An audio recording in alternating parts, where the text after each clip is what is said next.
benefits from it. Right. Yeah, I think it would be really cool because most of the models have this pure kinematics, and there is no easy way to put physics there. Yeah. In your model, it seems to be intuitive. So looking forward to see follow up from that. Yeah. Any other questions? Cool. Let's thank the speaker again. Yeah.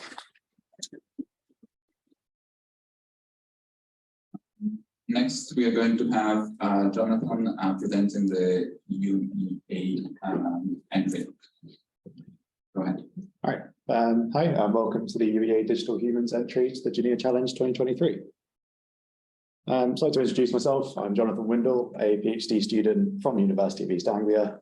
But this is a collaboration with Iain Matthews, Ben Milner, and Sarah Taylor. Let's just dive straight into the data representation, to be honest. So it's worth noting that we represent the data in the same way for both the main agent and the interlocutor. So whatever you see going forward is applied to both. And for the motion representation, we predict the 60 rotation representation due to its suitability to deep learning. And while we don't predict the world positions, we do use a geometric loss term. And these are calculated during training using forward kinematics. For our audio representation, we use the problem agnostic speech embedding known as PASE+. And the reason we use this is that it was trained using a multitask encoder. So it was trained sort of with 12 regression tasks in mind. And these include estimating commonly used speech to gesture generation features that we've seen today, like MFCCs and FBanks. It also encodes other speech-related features like prosody. For our text representation, we use the FastText embedding. We know it works. And for speaker identity, it's a learned embedding, so it's learned during training. And we share the weights for both the main agent and the interlocutor because they can appear in both settings.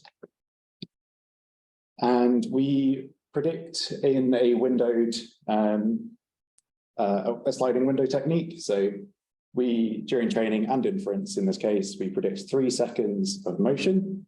So we extract 3 seconds of audio, text, and speaker label.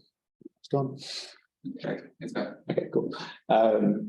So they're extracted sort of 3 seconds at a time and past their relevant embeddings.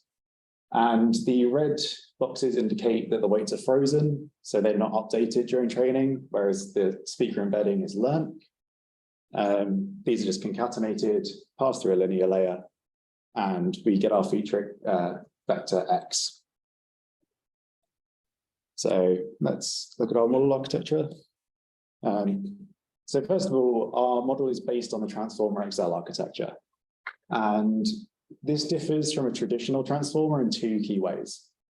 The attention is calculated conditioned on previous context. So when that attention is calculated, it has historic context in hidden weights from past predictions.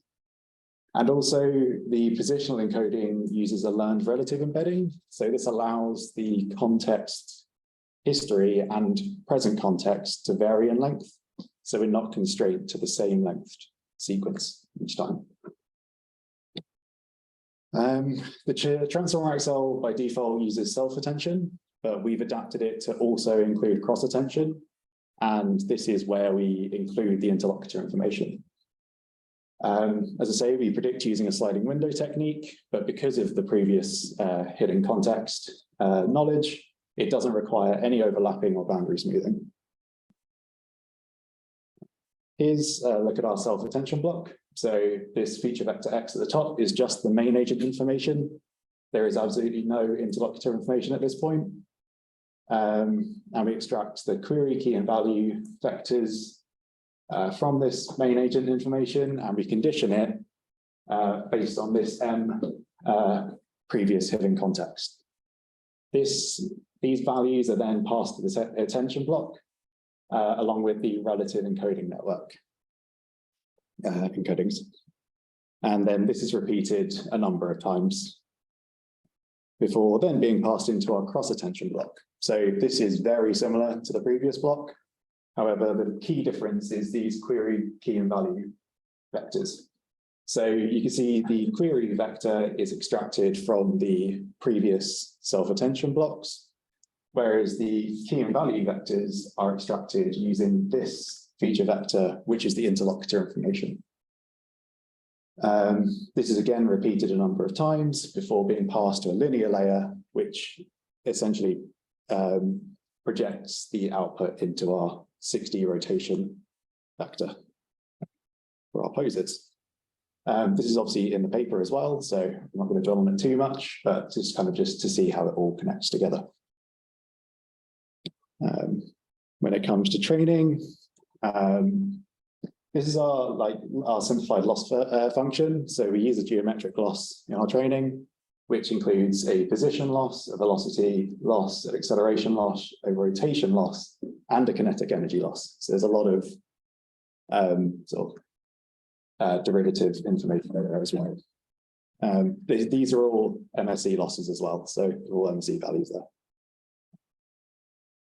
These are our training parameters, again, in the paper, but I just want to highlight the context length. So we predict 90 frames at a time, but we can have up to 180 frames of previous context. So we predict 3 seconds of motion, but we can have up to 6 seconds of previous context. It can actually be extended further if you want, but for the sake of inference for this challenge, we stuck to 180 frames. Let's have a look at some results. They do that in football. Like they'll say, "Oh, there's a penalty. Or they'll say they want to call it or whatever, and then they have to wait for them to re-look at the play to watch and clarify if it was or wasn't bad or whatever. Yeah, so they do that, and that takes a lot of time too. And yeah, people just weren't connected or weren't talking, and anytime you needed to talk to an, she wasn't there. She was on vacation. She was had 10 other meetings. What do you want me to do? I just want to sign up for classes. And obviously there was an interlocutor aspect to this year's challenge. So we did notice some interesting traits when we included the interlocutor information, such as some back channeling head nods and also gesture turn taking. So if we look at the speaker on the right-hand side, this is our predicted agent.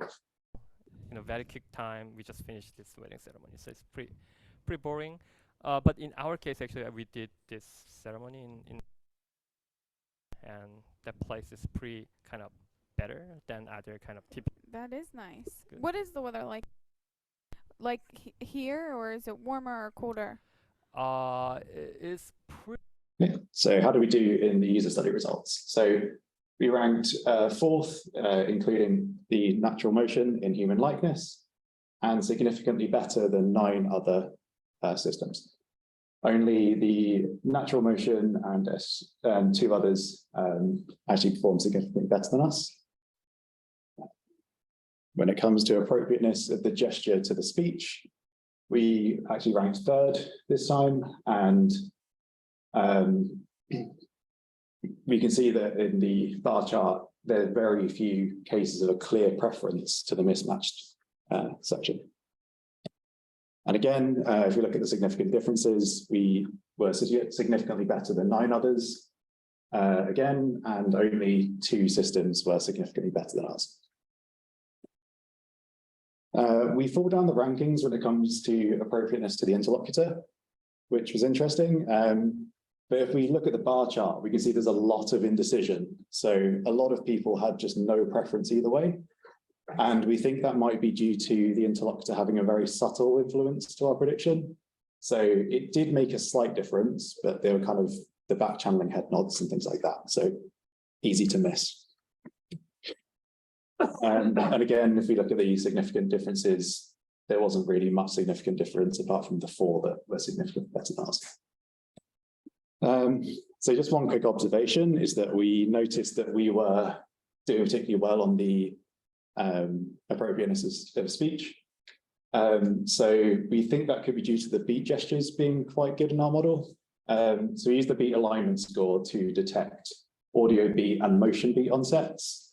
And this is available in the paper as well, but You can see that an audio onset in red and a motion onset in green are quite closely close together in time, but it's easier to see just in the video. The other programs, but That's everything. So thank you for listening and good practice.